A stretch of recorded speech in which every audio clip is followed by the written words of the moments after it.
which is based in Washington, D.C., but obviously studies our region. One of our programs is on strategic foresight, led by my colleague Steve Kenny, who's with us here today. And we've had the great pleasure over the years to work with Dr. Florence Gaub, who I would say is the leading strategic foresight practitioner on the Middle East and North Africa, but also does a lot about Europe, and a good friend. So it's a great pleasure for me to moderate this conversation with Florence today. A few words about her career and her output over the last few years. She's currently the Director of Research at the NATO Defense College in Rome. Before that, she was a foresight advisor to the European Council Secretariat in Brussels. And before that, for a number of years, she was Deputy Director of the European Union's Institute for Security Studies, which is based in Paris. So she's had a long and interesting career. She's authored a number of works, both about Middle East futures, but about futures in general. In 2015, she published a report called Arab Futures, 3 Scenarios. This was in 2015, and we'll be talking about that. In 2019, she published a part 2 of that, or a sequel, called Arab Futures 2.0. She published an Arab Climate Futures report in 2021, a couple of years ago. And in cooperation with our Middle East Institute, in 2021 as well, she published a piece called Thinking Middle East and North African Futures, about this region and its engagement with strategic foresight. Most recently, she's published a book called The Future, a user's manual, something that I'm sure would be of interest to all of us. So far, it's only come out in German, which some people tell me is a form of concealment, but if you've been following German television, she's been on a lot of the shows, but she assures me the English version, the French version, and the Arabic version, inshallah, will be out soon as well.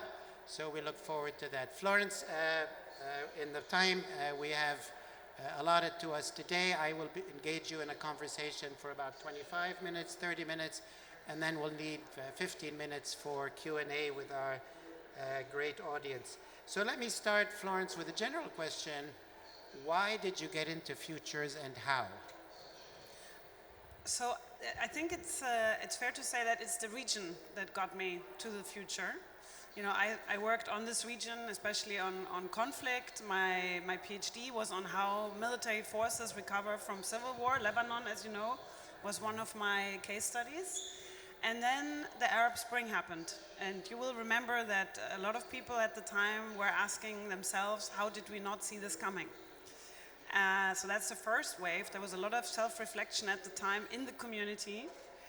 And the second wave was 2 years later, the regime change in Egypt. And in the EU where I worked at the time, people were running around asking, what's going to happen? What's going to happen? What's going to happen? And I thought, I don't know what's going to happen, but surely, you know, I'm a scientist. There must be a methodology that we can use to find out or narrow it down at least. So I would say it's the Arab world that brought me to foresight. And how did you start merging that interest in the Middle East and North Africa, which is a regional studies? How did you begin to merge that into strategic foresight and begin to apply that to regional studies? So what's quite interesting is that so the obvious fact is I'm not an Arab, and I was doing foresight on a region that's not mine, so to speak. But what's quite interesting is that, there's a recent book that came out, Your Future Self, which shows that actually when you think about yourself in the future, so not your future like tomorrow, but let's say 10 years from now, future Florence in my brain will be somebody else. So it actually makes perfect sense. It doesn't, in that sense, really matter if you are thinking about, in my case, Europe's future, Germany's future, my personal future, or the Arab world. It's always, there's a process of othering that naturally occurs. It's just you need to know that you have it. You need to know that you bring biases. You need to, but that's, I think, futurists' bread and butter is to know that you are that you're bringing plenty of biases to the process. So how did I apply it? I think, well, the first thing was the Arab Futures, the first report. The most important thing, and there are a few friendly faces here in the audience that know this, is that foresight is a team sport.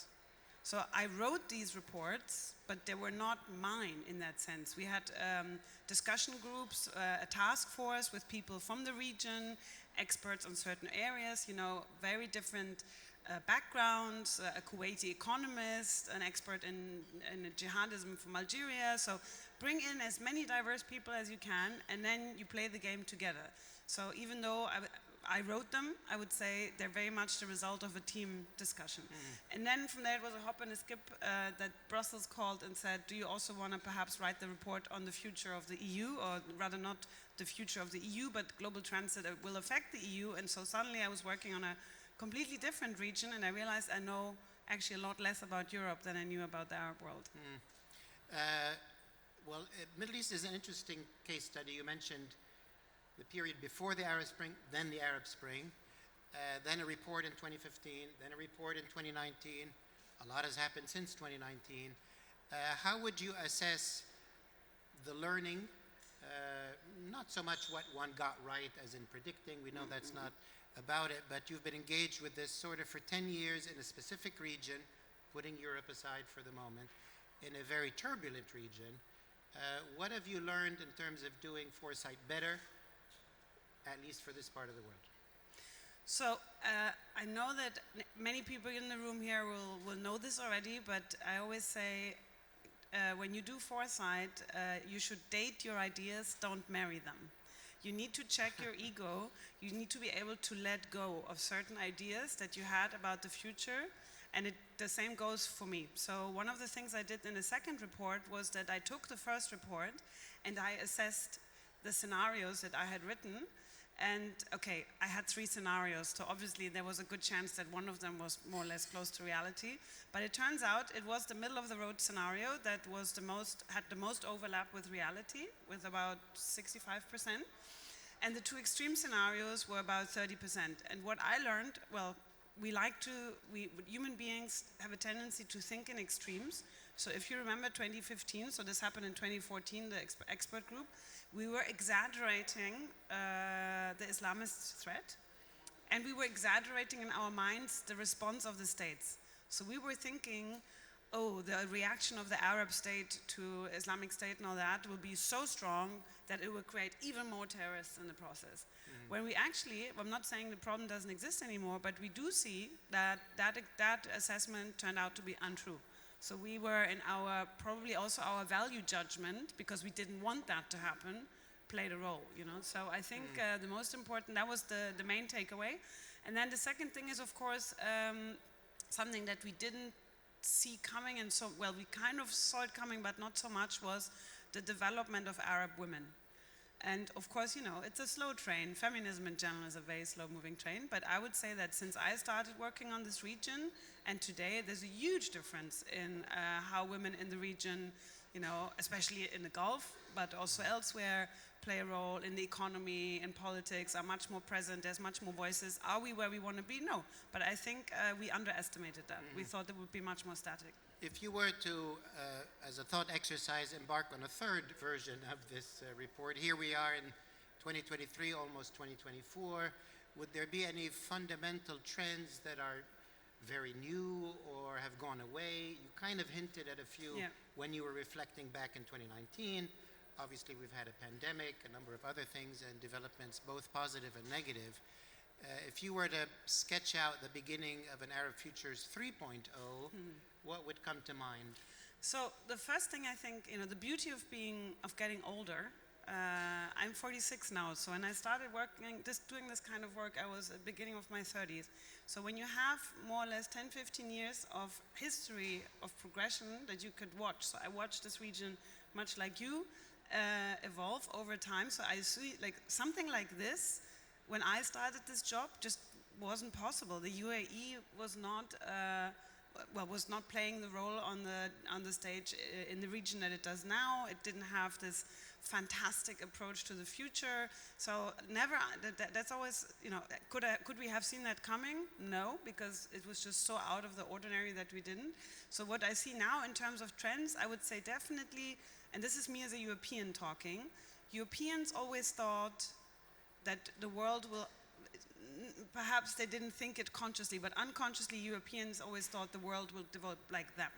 Okay, so our social values will evolve very much like, but the rest of the world will follow us. What I see a trend emerging here is a new type of, let's say, Arab modernity, and I think the UAE represents that very well, but there's a reason why in opinion polls, most young Arabs, they want something like the UAE, which is a combination, I think, of traditional values, but still, the space.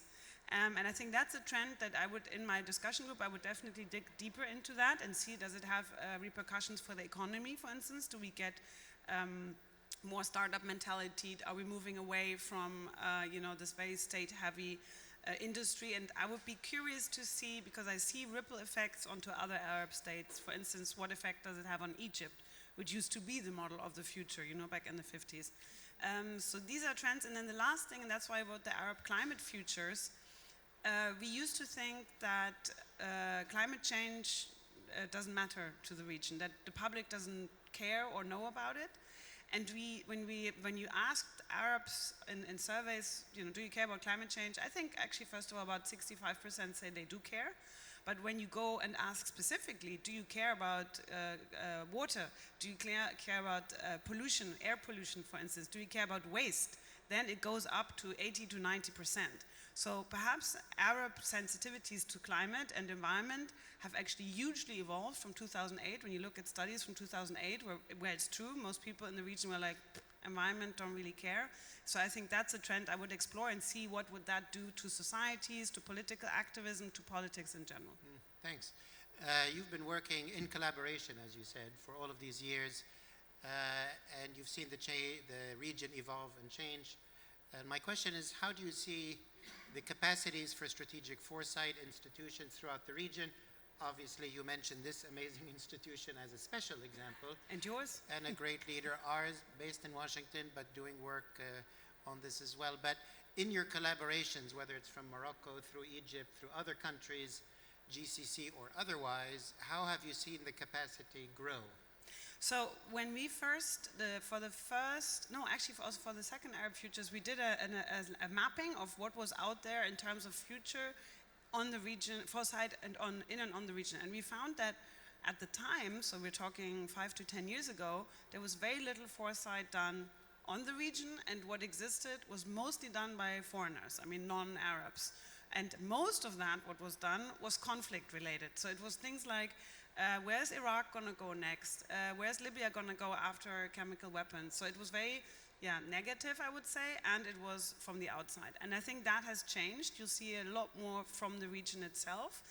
I'm still missing some incubators in some countries. And the obvious ones is, a country in conflict like Libya or Syria, or even, Yemen, obviously, or Iraq, they will struggle to build a foresight capacity because that's a normal human reflex. When you're dealing with crisis, you will not think about the long term.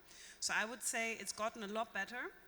But number one, I think we need a lot more. It needs to be much broader. Also, in the Maghreb, for instance, you have in Algeria a little bit, you can feel, a bit the Francophone influence, but not nearly enough, because I think when you start thinking about the future, then you start it's the first step to actually shaping it. And then the second thing is, this is going to be an odd request, but as a European, I would be interested in knowing, what do Arabs think about European futures? Because we're talking about othering, and I'm othering the Arabs, I'm writing about their future. Well, I'm also curious to know, what do they think about my future? Because it's the diversity, when we come together, it makes it super interesting. Well, we'll get some of that hopefully in the Q&A. I do want to say I've put in a request to the Arab League to make you an honorary Arab. So you've used the name Florence of Arabia before. So. Yes, I do on Twitter and on Instagram, and that name was given to me by an unknown Syrian when I was crossing the border from Syria to Lebanon. So don't feel long bad about time it. ago. So I didn't pick it; I was given it. You were given that. Excellent. Well, let me comment or ask about the bridge between the Middle East and Europe in particular. That's where you're from. Your work has been there. Why, you explained why you got interested. How does Europe look at the Middle East and North Africa from the strategic foresight lens? We hear a lot, it's all fear of immigration, there's energy questions. How does Europe consider its future with its southern neighborhood from your perspective?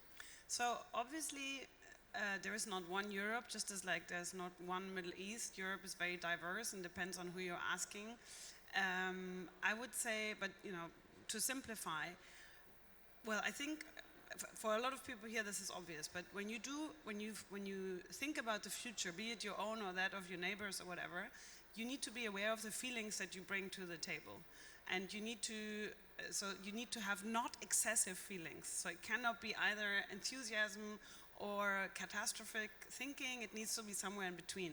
I would say in Europe, mostly, again, I'm being overly simplistic, people tend to be one or the other. So you get the group of people that are terrified of migration, terrified of foreigners in general. I would say they're still a minority, but they do exist. And then you have the others, the enthusiasts that had a heyday in 2011, who, when we had discussions about the Arab Spring, who were saying things like, I quote from a meeting, they want to be just like us. And I said, I don't think Arabs want to be just like us. I think Arabs just want to be Arabs. But I think that clouds our vision. Of course, there's also a big center in the middle, and the middle ground is we have to be realistic about the fact that, we're neighbors on this planet. We will never change that. We have strong ties between Europe and the Middle East. I mean, historical, Fernand Braudel, the Mediterranean that made us what we are. And I think we should explore, the NAC, I don't know if you're aware of this, the NATO Council just tasked an expert group to rethink relations between NATO and what they call the southern flank, because southern neighborhood is an EU term. NATO calls it the southern flank, but suffice it to say it's in military thinking. The east is the eastern flank, we only have flanks. But to rethink the relationships. And I think that is probably the most important thing for me, that we get out of this dichotomy between either being super scared or being overly convinced that we are basically the same. So the beauty, I think, of foresight in general is that it makes space for diversity. You don't have to be like me, I don't have to be like you. There's enough space for everybody in the future or in the geography. And I hope that we can find our way backward in the conversation. But of course, you've seen the election results in the Netherlands. The fear, and it's not even Middle East specific, I think it's just fear of the future in general in Europe at the moment drives anti-migration debates. But it's much, much deeper than xenophobia. I think it's really a fear of the future that's taking place here. Thank you, Florence. We're going to turn to questions or comments from the audience. Raise your finger or hand. A microphone will come to you. Please, sir, go ahead. Hi, Florence. You know me, Josh Yes. Polchar from the OECD. You talked about futures as being something potentially scary. I think it's something very humbling, actually, because no one's an expert on what's going to happen. Definitely not Europeans, but we can all learn something. And the learning tends to go from Europeans thinking that they're going to teach the world how it's going to be. So what can we Europeans learn from the way Arabs future? Love that question. Should I respond immediately? Immediately. Well, so I was recently in Riyadh, and of course I was also here last month. I think the most important thing we can learn from the Gulf is enthusiasm for the future. Why is there a museum like this not in Europe? Because Europeans tend to be very busy being cynical and telling each other that everything is going to be really bad. And if you start saying, yeah, but have you thought that there's a solution, then they already have a go at you for being naive and for being overly optimistic, etc. So I think there is a sense that I felt also in Saudi Arabia, a bit of a 1950s excitement I mean, nobody in this museum denies climate change, the threat of loss of biodiversity, etc., but we have to take care of these problems. And I mean, Angela Wilkinson also said it this morning, we're very busy being scared of the future. And you know what happens in your brain when you're too scared?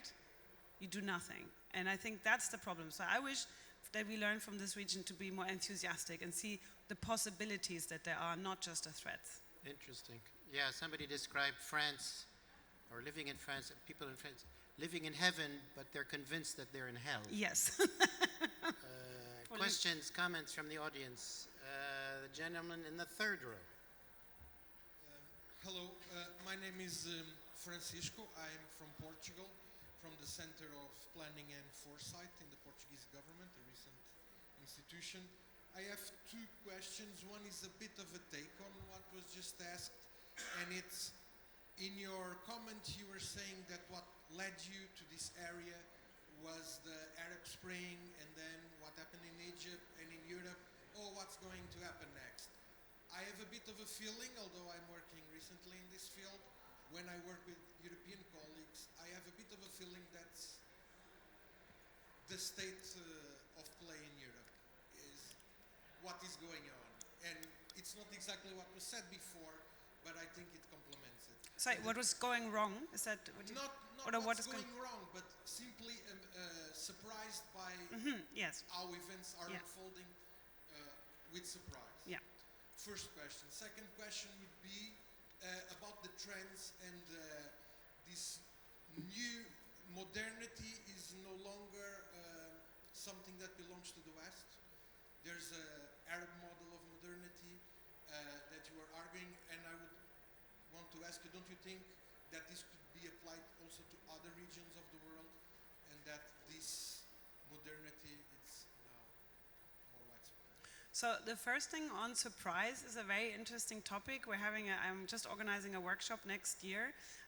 We're inviting lots of people to do some self-criticism on why do we keep being surprised. So every participant is allowed to bring one thing that they saw coming, but the others didn't, and then one thing that they didn't see coming. And then we're going to do a debrief, try to understand, why do we fail to convince leaders? By the way, the vast majority of surprises, somebody in the system saw it coming. I would say 80% of surprises, somebody said, and then the channel upstairs to the top didn't work. So that's, I think, really one of the main issues. But of course, we're dealing constantly with cognitive mismodeling, right? Surprises when your brain expects something to happen and then it didn't happen.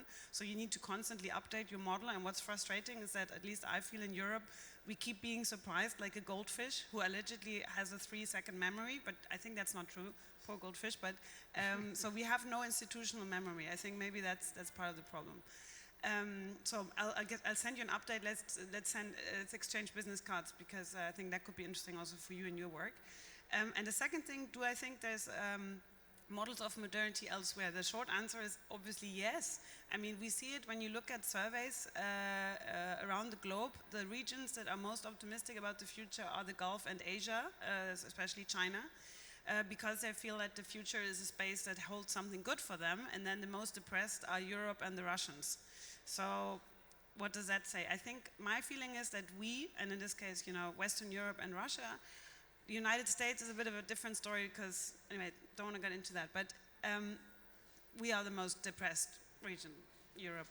And I think it's because we used to dominate the world and we used to dominate the future. And suddenly we have to share it with others.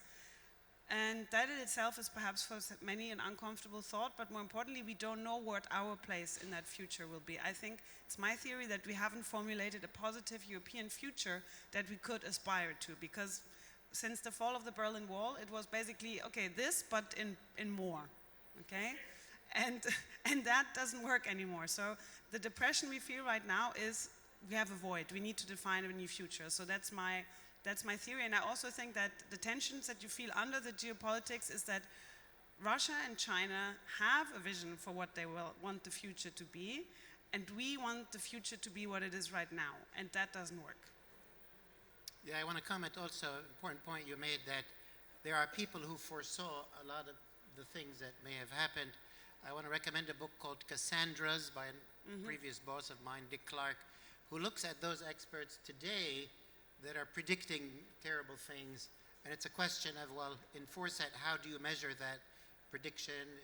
And how do you get it up the chain of command and so on? But you know, that's an interesting one, because there is a problem when you as a futurist become known for being basically the doomsayer, because then people stop listening to you.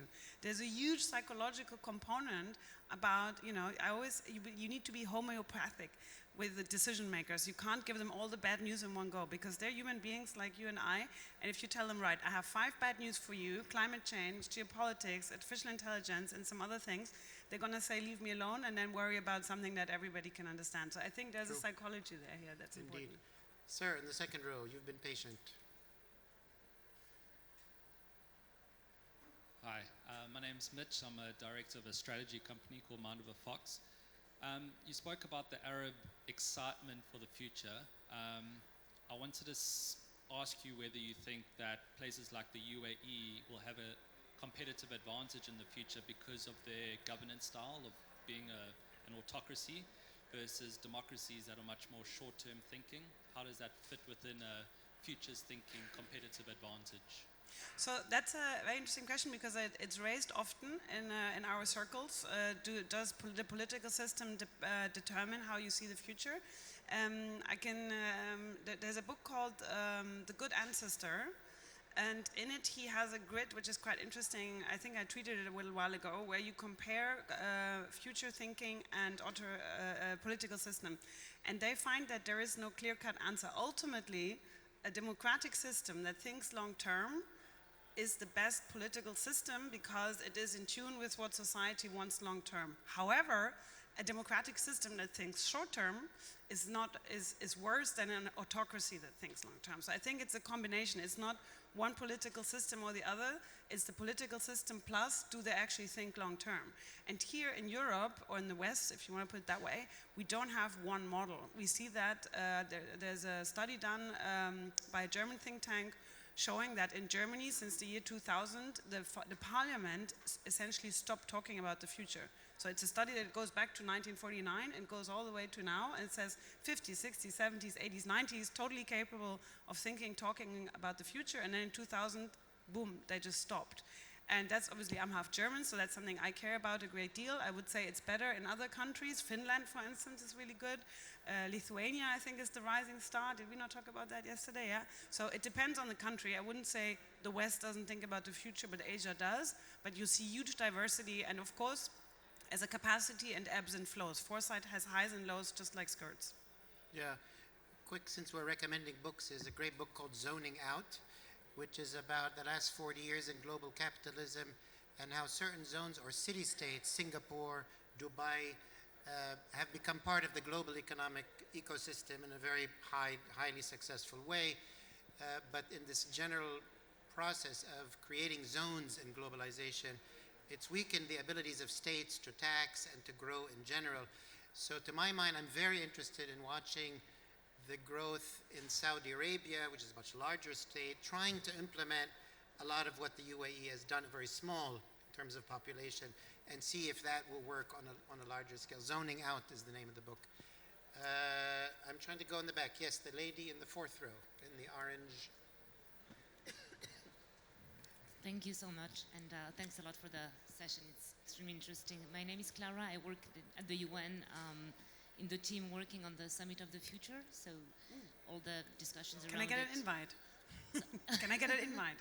It's actually up to member states to deal with the invites. That's the answer I have to give, but happy to connect afterwards. I had actually 2 short questions that are kind of related. Would you see in your experience watching different regions, but particularly this region and Europe, and now you're working on NATO, an example where someone saw it coming and actually a policy changed?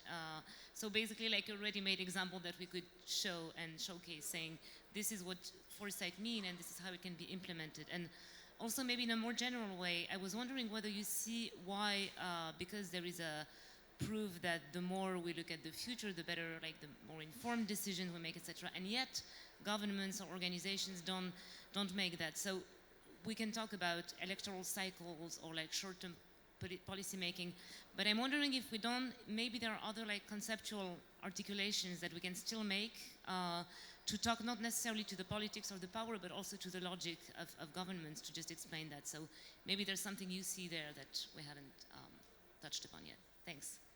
So on the first one, the thing is that in foresight circles, it's very difficult to prove that something didn't happen because some foresight was done.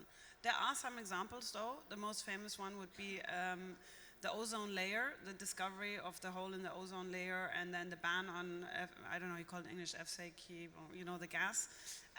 That is considered one of the examples that's also now used in the context of the fight against climate change, that, you know, when you do warn and there's a concerted effort, it was actually comparatively quick, the reaction to the hole in the ozone layer. Then, of course, you have a vast avalanche of terrorist attacks that were curtailed, and of course that's never shared with the public because, you know, that's how intelligence service works. I would say that's the tragedy, that if you are very good at warning, then people will never know about it. And that's why I always say that your value as a futurist, you know, is never to be the one that said, well, I saw it coming and nobody listened to me. Ideally, I'm so influential that people take action before it actually happens. So then it's a very small circle that knows that Florence is good at her job. But if you warn and nobody listens, then I think it's good that you were alone in knowing it, but you failed at your objective, which is to influence policymakers. But I'll dig some up for you. I mean, the ozone layer is the most famous one, but there are others. Other comments or questions? Gentleman in the front. To your right. Hi, thank you, Florence, for the insight. My name is Mudaffar. I'm based in Dubai. I work as a foresight practitioner. You mentioned that Europe is not one Europe, and the Middle East surely the same way. Can you shed more light on other regions other than the GCC, the Levant, Egypt, maybe Morocco and that region? What are the shifts that are undergoing now, and what are the main differences between like GCC and other parts of the Arab? There are many. So, well, perhaps actually also related to your question, I think one of the differences I see is commitment to the future. Because some states are by definition more committed to the future. I don't know if you know, there's a study done, a super old study, Singapore and Egypt, no sorry, South Korea and Egypt, after World War II had the same levels of development. And obviously South Korea today is basically Disneyland and Egypt is not.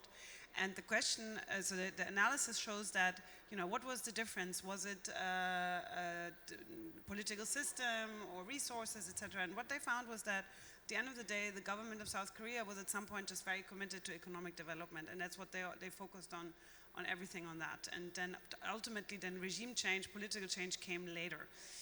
What I see in the region is, of course, a huge difference. I mean, there's many things that the region, the states of the region have in common, but I think there is a huge difference in how they relate to the future. And I would even go as far as to say that for some of the states, it's impossible to think about the future because they're having these huge challenges in the now.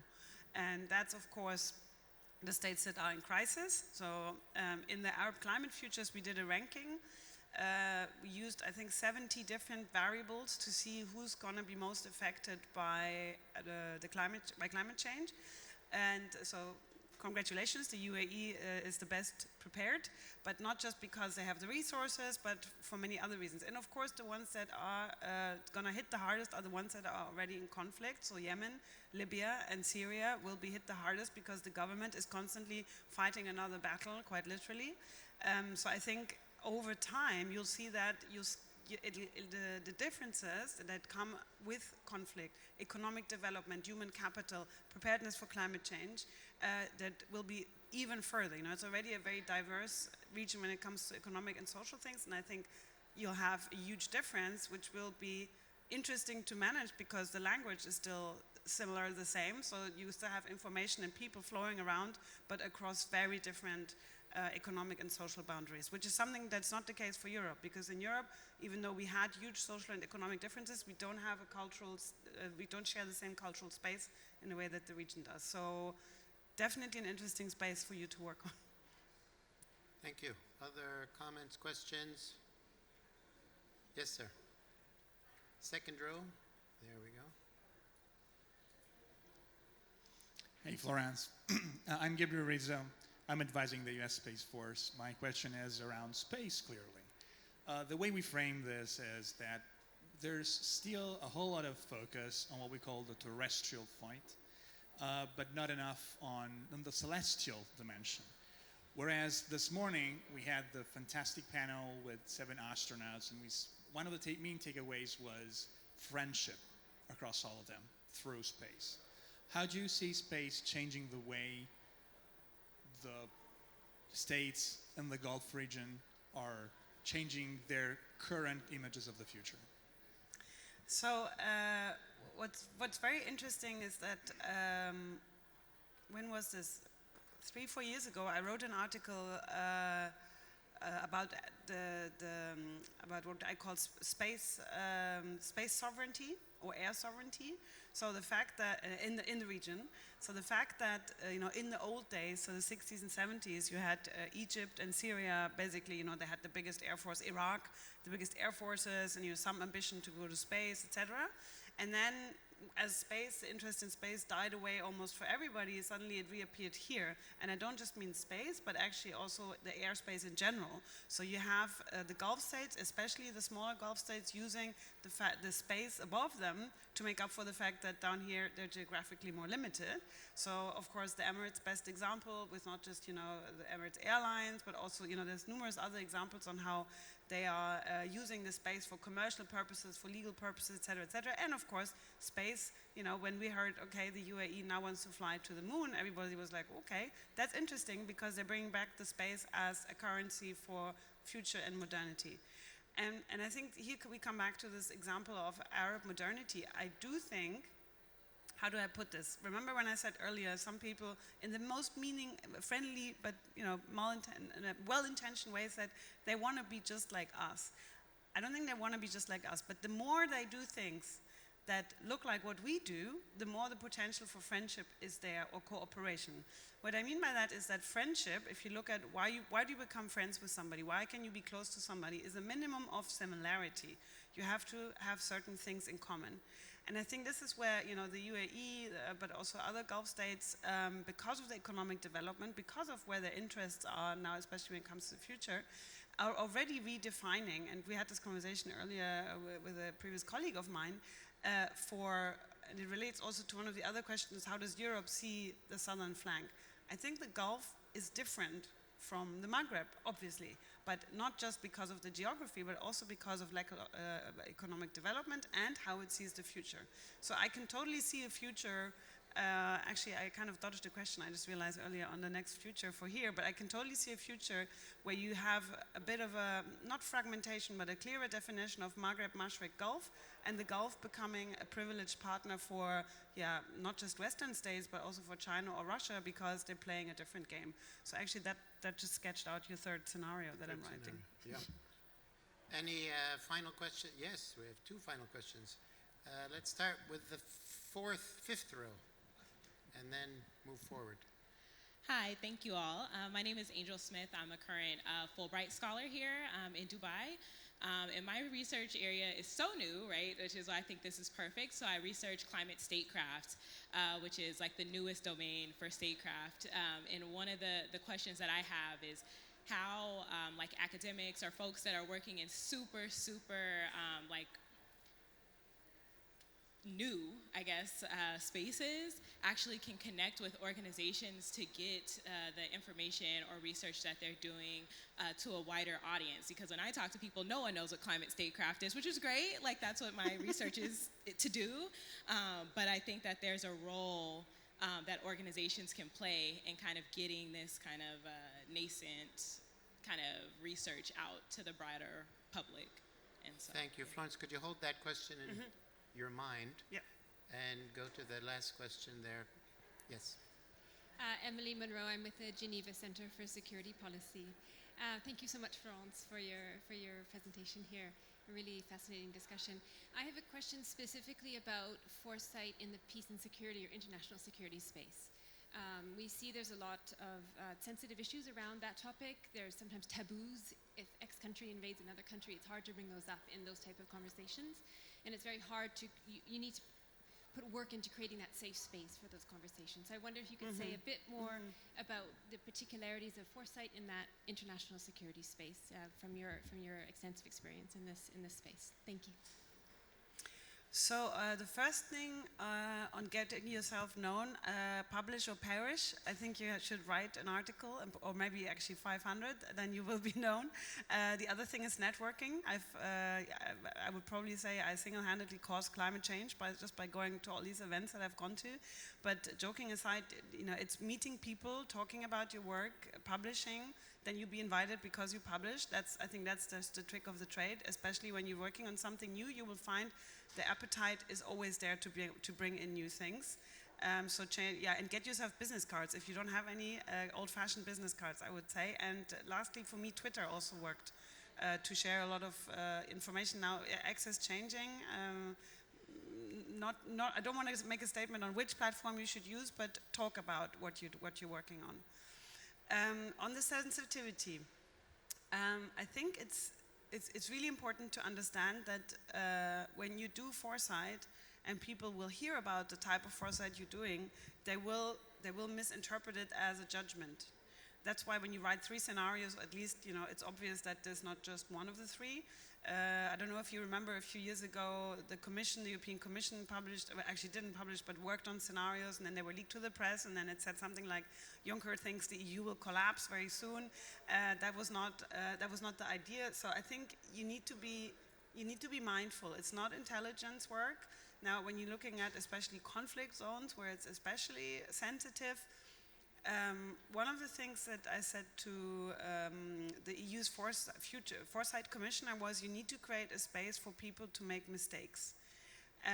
Because nobody sees everything coming. That's what you just said, Josh.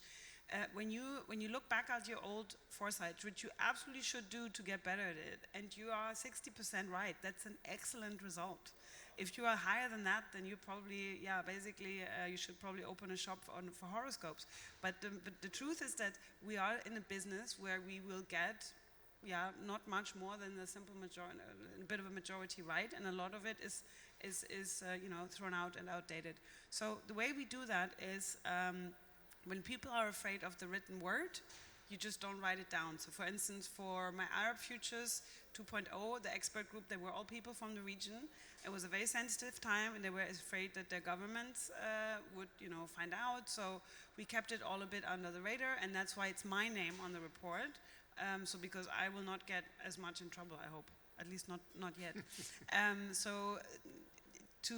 the end of the day, there's a reason why it's called international relations. It's about relations between human beings. You need to create trust. You need to create an environment where people feel they can say everything. I remember when we started the conversation, I said, okay, now we have the wildcard session. Everybody give me your craziest ideas. The first crazy idea arrives and somebody says, that will never happen. I said, no, you haven't understood the concept. This is the idea. This is the moment where we have crazy ideas and nobody's allowed to say this will never happen. And this is how you create the environment where people, bit by bit, they get the trust that this is actually the space where you can put everything out and nobody's going to laugh about it or say, you should go in the shame corner because that will never happen. For foresight, the moment somebody said that will never happen, that's when I'm interested in it. But at the end of the day, foresight is more art than science. So there's a human dimension to it, empathy, human intelligence, emotions that you can't, I think, there's a bit you can learn and there's a bit you just have to have. Thank you, Florence. I want to thank everybody for joining us in this session, and it's been very thought-provoking and enlightening. Thank you, Florence. Join me in thanking Florence Gaub.